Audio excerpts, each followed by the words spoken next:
The cafe clock ticked louder with every passing minute, each second landing like a small wound on her patience and pride. And by the time 2 full hours had slipped away, she had already accepted the quiet humiliation that comes when hope shows up dressed as foolishness. People around her laughed, cups clinked, chairs scraped the floor, life moved on without noticing her stillness. And she wondered how something as simple as a blind date could make her feel so painfully visible and invisible at the same time. She had rehearsed excuses for leaving, imagined the sympathetic look she would give herself in the mirror later, and decided that this would be the last time she trusted a stranger's promise.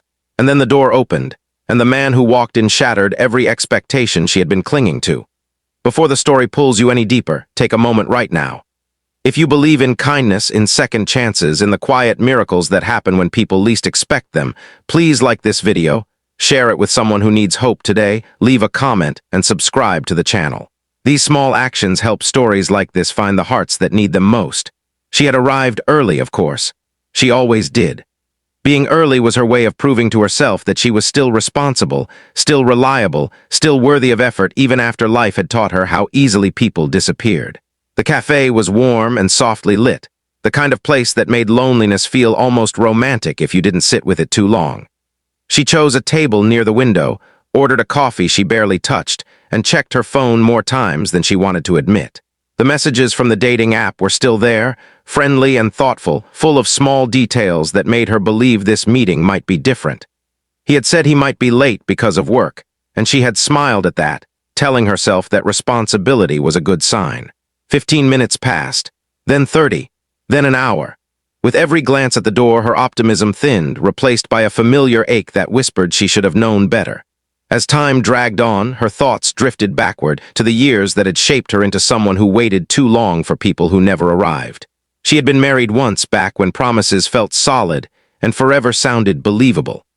That marriage ended not with a dramatic betrayal, but with a slow erosion of care, a quiet neglect that hurt more because it was invisible to everyone else.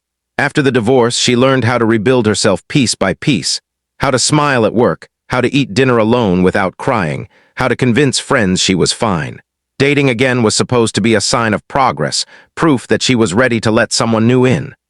Sitting alone in that cafe, she wondered if it was actually a mistake, a reopening of wounds she had spent years learning to close. The second hour was the hardest. By then, the staff had begun to recognize her as the woman who had been there too long with only 1 cup of coffee. She felt exposed, as if her disappointment was written across her face. She considered leaving at least a dozen times, each time telling herself just 5 more minutes. Those 5 minutes stretched thin, filled with self-blame and doubt. Maybe she had misunderstood the time. Maybe she wasn't interesting enough to deserve an explanation. Maybe this was simply the universe reminding her to lower her expectations. She gathered her bag, ready to stand up and walk away with what dignity she could salvage when the door opened again. The man who entered did not look like the one she had imagined during those long, waiting hours. He was older than his photos suggested, with streaks of gray in his hair and a tiredness in his eyes that spoke of long days and heavy responsibilities.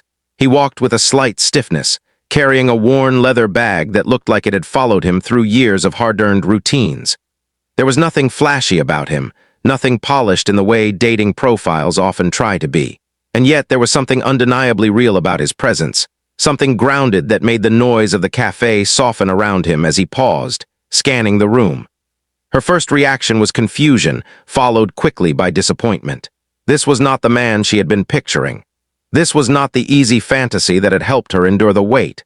She felt foolish again, caught between leaving and staying, between protecting herself and giving this moment one last chance.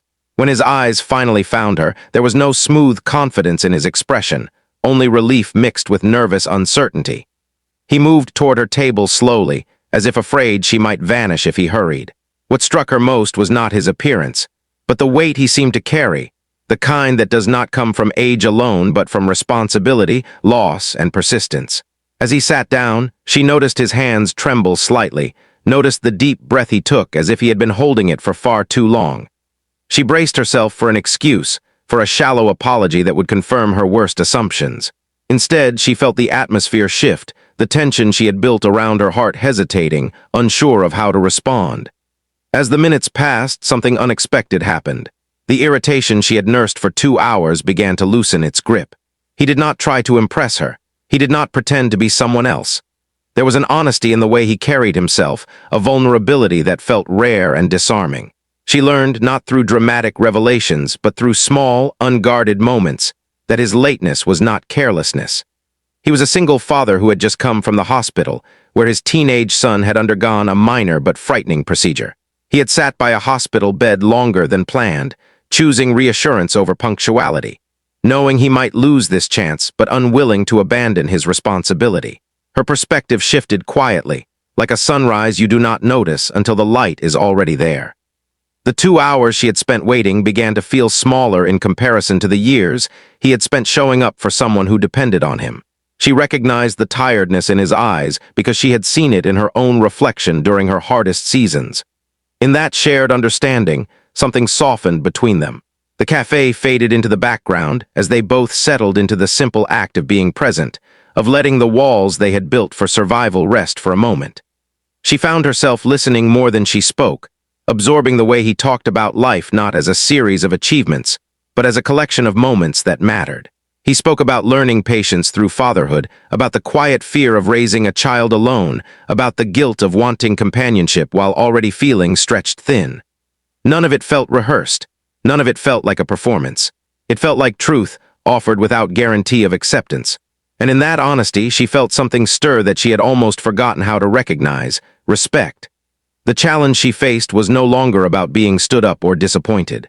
It was about deciding whether she was brave enough to let go of the version of love she had imagined and make space for the one unfolding in front of her. She had spent so long protecting herself from being hurt again that she had forgotten how protection could sometimes become a prison. Sitting across from this imperfect, sincere man, she realized that second chances rarely arrive in the form we expect. They come quietly, carrying flaws, asking us to see beyond the surface. By the time they stood to leave, the 2 hours of waiting no longer felt wasted. They felt necessary, like a test of endurance that had prepared her for a different kind of connection. She stepped outside into the cooling evening air with a strange mix of calm and possibility settling in her chest. There were no promises made, no dramatic declarations, just a shared understanding that something meaningful had begun, not because it was easy, but because it was real. If this story is touching something inside you right now, if it's reminding you of a time you waited or hoped or almost walked away, please pause and show some love. Like the video, share it with someone who believes in unexpected grace, and let us know in the comments how this story made you feel. Your engagement helps these stories reach hearts that are still waiting for their own turning point. As she walked home that night, she reflected on how close she had come to leaving, to closing herself off once again. She realized that kindness is not just something we give to others.